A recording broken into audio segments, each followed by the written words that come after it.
Yo, what is going on everyone? My name is Atlas. Welcome back to another video. Today we're just going to be going to the settings video for Apex. People have been requesting this. I've been supposed to do this for a while. I've been hinting at it, talking about it. So if you haven't been to the streams or you haven't come to the streams, it'll be on the screen and in the description below right now. It is twitch.tv/Atlas.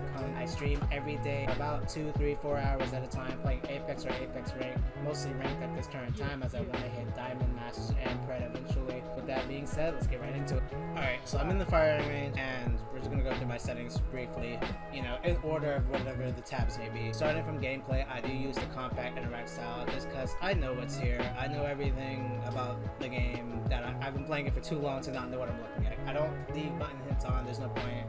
Once you have good hand-eye coordination, there's no real point in even having it on, and if anything, it makes the game look cleaner. I do have my crosshair damage feedback with the shield icon, so I know what shield I'm hitting versus like just seeing color. Because say for instance I'm hitting someone with blue and I think it's purple, then it's just gonna show up as whatever that color is, or it'll show up that damage feedback. So it's always good to have this fully on in my personal band, because now I see that not only am I doing damage to them, whether it be flesh or shield, but I see what color of shield they have on as well, versus just taking that guess of when you first start shooting at them. That's just me personally. I do have my damage numbers floating.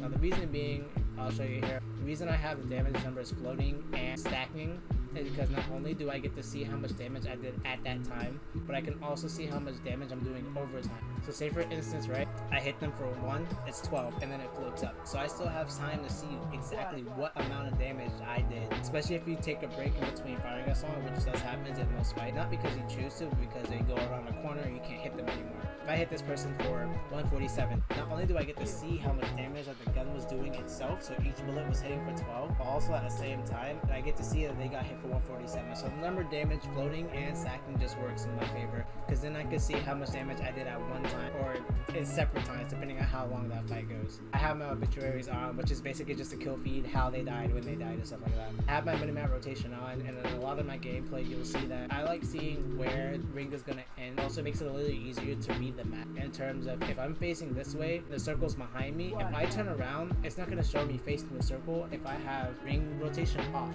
I do have my weapon auto cycle on empty off, and the reason being is I have fought people where my gun would go empty and it will switch to a gun, let's say the triple take, where it only takes one shot at a time, and now I'm screwed because I forget that I have that secondary weapon in my hand.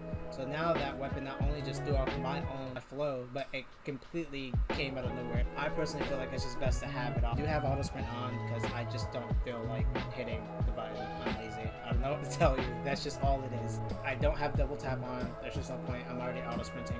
Incoming damage feedback is from when I'm taking damage, and it is on 3D. And to show you what it would look like if I was taking damage in game. The grenades to my right, it's gonna show me where that is in 3D format. So it'll give me the perfect angle and everything. It'll show me the exact location versus 2D. It could only show you the angle on the outside. 3D will show you in like a full force range. So that's why I like 3D. I do have the taking damage close death box on for moments where you get caught inside of death boxes. And pop up is basically, let's say if I pick up a wingman and then I put on a skull piercer, boom, it shows up in the bottom right.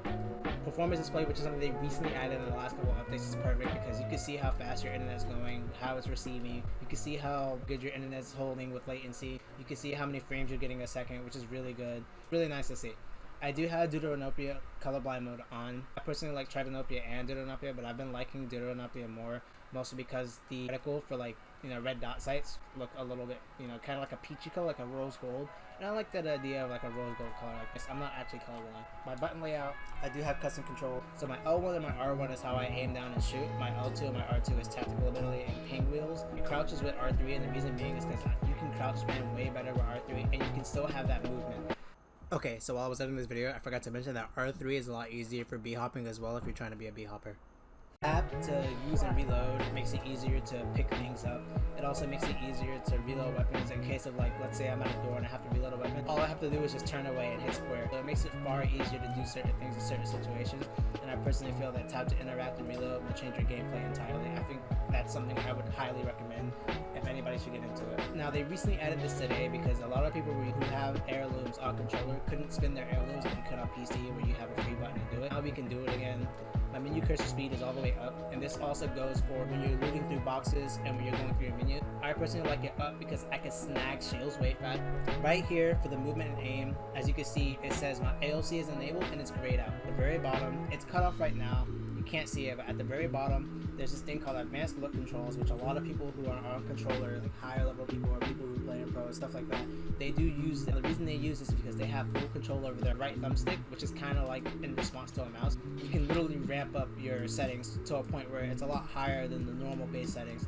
So you can flick around, swap fire, that you can really control what you're doing, and that's why I like my settings. I control most of what I'm doing, nothing is doing it for me. I do have my movement dead zone at small because I do like instantly running.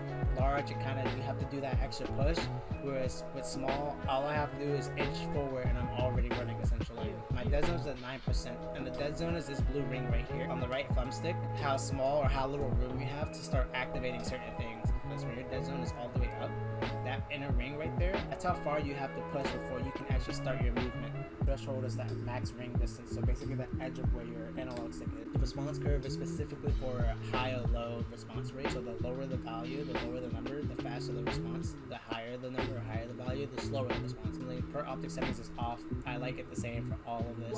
So everything has its explanation to talk about. Base settings, which is basically when I'm not ADSing or aim down sliding. ADS, it just makes it easier to change fire between targets.